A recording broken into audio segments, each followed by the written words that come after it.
twisted, then I think you could do quite a lot with even that base. So that's one change I notice now. The move towards the obsession with professional education. While on the one hand, it is a good thing that so many opportunities are there.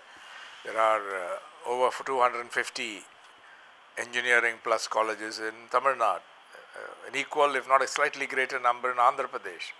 Karnataka may have 200. So you're talking about 800 or 850. In those days, all we knew was engineering college, Gindi and IIT, maybe. We'd heard of those and one or two others, but very, very few.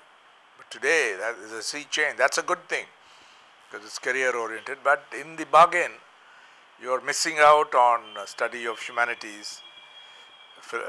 History, economics is not in bad standing. The finer elements of life, I think. Yeah, that you.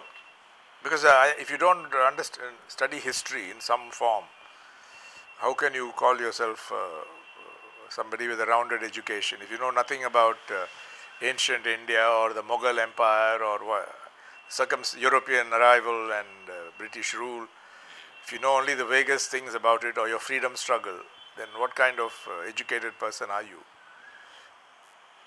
How was your experience at the Columbia University in New York?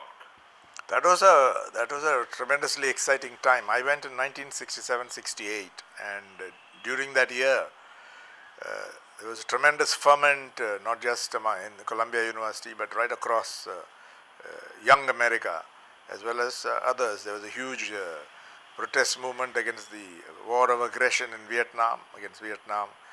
There was a Black Power movement and many radical ideas in the air. When Columbia University was the storm center of the protest, it was occupied.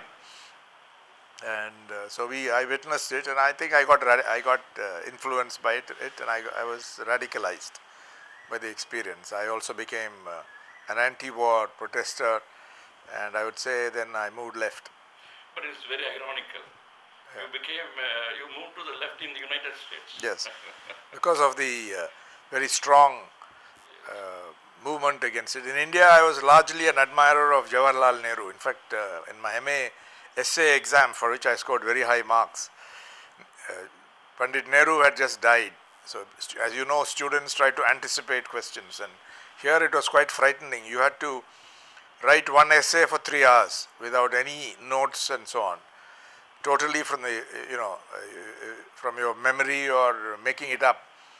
So students would often, much depended on your correct guess, because they would give a choice of 3 or 4.